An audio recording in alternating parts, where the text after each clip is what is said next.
किशोरी जी से चंद्रानना सखी ने पूछा, हे प्रियाजू, हे राधे, परम सौभाग्यदायक महान पुण्यजनक श्री कृष्ण की प्राप्ति कैसे होती है? प्रियाजू से पूछा। प्रियाजू ने कहा, बहुत जल्दी श्री कृष्ण की प्राप्ति कराने में समर्थ है श्री तुलसी महारानी जी। प्रियाजू का बताया हुआ उपाय श्री वृंदा सखी, ये वृंदावन की अधिष्ठात्री देवी हैं, ये वृंदावन की पूरी व्यवस्था को देखती हैं। प्यारे जू की नित्य केली की व्यवस्था करती हैं और इनकी कृपा के बिना कोई वृंदावन में प्रवेश नहीं कर सकता। ये हमारी प्यारी जू की प्रिय सखी वृंदा सखी श्री तुलसी महारानी जी। चंद्रानना सखी ने कहा कि परम सौभाग्यदम राधे महापुण्यम वरप्रदम श्री कृष्ण स्यापि लभ्यर्थम, तो उनका तुलसी सेवनम मतम, मेरे मत में यदि तुलसी जी की सेवा की जाए, तुलसी जी का यदि स्पर्श हो जाता है, तुलसी जी का नाम कीर्तन किया जाता है, तुलसी जी को प्रणाम किया जाता है, तुलसी जी का वृक्ष लगाया जाता है, तुलसी जी को जल अर्पित किया जाता है और तुलसी दल से नित्य भगवत सेवा की जाए, तो बहुत जल्दी श्री कृष्ण प्रसन्न हो जाते हैं। प्रतिदिन जो तुलसी जी की भक्ति करता है, तुलसी का पौधा रोप करके तुलसी जी का सिंचन करना, तुलसी जी को तिलक लगाना, तुलसी जी को माला पहनाना, तुलसी जी की परिक्रमा करना, तुलसी जी को प्रणाम करना, वो कोटि सहस्त्र युगों तक ऐसा महान सुकृत होता है कि भगवान श्री कृष्ण के नित्य समीप रहता है जो तुलसी जी की सेवा करता है। जब तक मनुष्य की लगाई हुई तुलसी की शाखा प्रशाखा बीज पुष्प सुंदर दल से तुलसी जी सुशोभित होती है, तब तक हजारों कल्पों में श्री हरिधाम में रहते हुए उसका कभी पुण्य नष्ट नहीं होता। जैसे एक दिन तो 1000 कल्प, 2 दिन 2000 कल्प, वो भगवान के नित्य धाम में महान सुकृत के बल से भगवत धाम में रहेगा, जो तुलसी जी का पक्का मान लीजिए। जब स्वयं में थे तो तुलसी जी रोपण करके तुलसी जी का एक वन लगाया था और रोज नवीन नवीन मंजरी तुलसी दल लेकर प्रभु के चरणों में, कहीं ना कहीं तुलसी जी की कृपा हुई। वृंदावन, ये वृंदा अधिष्ठात्री देवी वृंदावन की है, इनकी कृपा के बिना। हे चंद्रानने, संपूर्ण पत्रों और पुष्पों को जो उतार करके सम्मान पूर्वक पहले प्रार्थना करनी चाहिए, हे वृंदा देवी, हे तुलसी जी, भगवान श्री हरि की पूजा के लिए या प्रियाजू की पूजा के लिए हम आपके कुछ मंजरी कुछ दल लेकर के सेवा करना चाहते हैं, आप कृपा करके मुझे दीजिए, और फिर उतार ले। ऐसे नोचना नहीं, बहुत सम्मान से बहुत प्यार से, तो तुलसी जी प्रसन्न होती हैं। जो मनुष्य तुलसी दल से श्री हरि की पूजा करता है, कोई भी पाप उसका स्पर्श नहीं कर सकता। पूर्व में किया हुआ कोई भी पाप उसको दंड नहीं मिलेगा, जो तुलसी जी की आराधना नित्य करता है। अब इतना जल भी ना चढ़ा दे, मार पुण्य हो जाए और तुलसी जी अंतर ध्यान, अनुकूल जल, जैसे मान लो गमले पे हैं तो इतना बड़ा तांबे का रोज उससे चढ़ा, अब भर के लोटा चढ़ा दोगे 2-4 दिन में अंतर ध्यान हो जाएंगे तुलसी जी। बहुत विवेक से जरूरत है, मतलब भारी पुण्य होगा।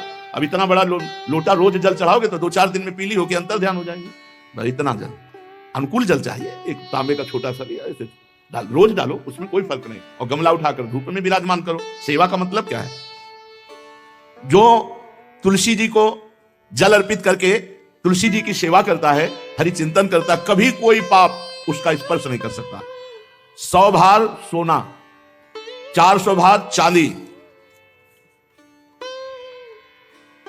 का जो दान करने का फल होता है, वो एक तुलसी दल उतार, जो अपने द्वारा लगाई हुई तुलसी दल, वो हरि के चरणों में अर्पित हो। ये 100 भार सोना और चांदी बराबरी नहीं हो सकती। कितना महत्व है। जो रोज तुलसी दल चयन कर, द्वादशी को ना चयन करे, द्वादशी को मतलब बहुत बड़ा अपराध लगता है तुलसी दल का, इस मतलब तुलसी के वृक्ष का भी स्पर्श न करे, प्रणाम नमस्कार दूर से, एक भी दल नहीं टूटना चाहिए द्वादशी को। ऐसा हमने महापुरुषों से सुना है कि मंजरी और पत्र उतारना ये ठीक नहीं, बिल्कुल नहीं ठीक है। ब्रह्म हत्या का फल लगता है, अगर जो पाप लगता है अगर कोई द्वादशी को तुलसी चयन, बहुत सावधानी से। जिसके घर में तुलसी का बगीचा होता है, कई पौधे होते हैं, उसको कहीं तीर्थ जाने की जरूरत नहीं, उसका घर तीर्थ है जिसके घर में तुलसी के पौधे हैं। और यमराज कभी उस घर में किसी भी मरने वाले को लेने नहीं आएंगे जिसके घर में तुलसी। लगा लो भैया तुलसी लगा लो घर में, काहे को यमराज को आने दोगे? सबके घर में तुलसी है। कितना सुंदर पहले था, घर में आंगन होते थे, आंगन में एक बहुत बड़ा, और फिर उसमें तुलसी जी, और फिर उसमें 2-4 नर्मदेश्वर शालिग्राम ऐसे, और फिर घर का हर व्यक्ति जल चढ़ाना, प्रणाम करना, नमस्कार करना, चार पर। कितनी पवित्र पद्धतियां हमारी थी। जब रसोई बने पहली गाय के लिए, फिर कुछ पक्षियों के लिए, फिर कोई संत महात्मा, कोई भिक्षु, ऐसा कितना पवित्र व्यवहार है। यहाँ जैसे हमने देखा है, ये रसोई बन रही ना तो धुआं नहीं खत्म होने पाता, वो ही सब अपवित्र किए हुए हैं, राक्षसी बुद्धि आती चली जा रही। तुलसी जी ये भागवती को बसते, हमें लगता है बालकनी तो होती ही, बढ़िया बालकनी में कैसा उठाने धरने वाला स्टैंड लोहे का रखो कि तुलसी जी को विराजमान कर दो। जिसके घर में तुलसी जी विराजमान होती है उसके घर में यमराज कभी नहीं जाते। जो तुलसी जी का सेवन करता है उसकी सारी कामनाएं तुलसी जी पूर्ण कर देती है। तुलसी जी को लगाना, तुलसी जी का पालन करना, तुलसी जी को सिंचन करना, तुलसी जी का दर्शन करना, तुलसी जी का स्पर्श करना, मनुष्य के द्वारा जो मन, वाणी और शरीर से पाप हो गए सबको तुलसी महारानी क्षमा कर देती है, दग्ध कर देती है।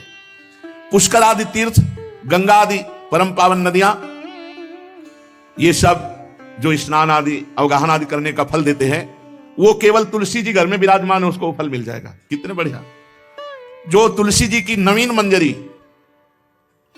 प्रभु के चरणों में अर्पित करके प्रणाम करता है, वो चाहे कितना भी अपराध किए हो, वो कभी यमपुरी को नहीं देखेगा, कभी यमराज के पास नहीं जाएगा। जो मनुष्य तुलसी काष्ठ का घिसा हुआ चंदन लगाता है, उसके सारे संचित भस्म हो जाते हैं, और क्रियमाण जो वर्तमान, वो कभी उसको बांध नहीं सकते। तुलसी जी का काष्ठ का घिसा हुआ चंदन।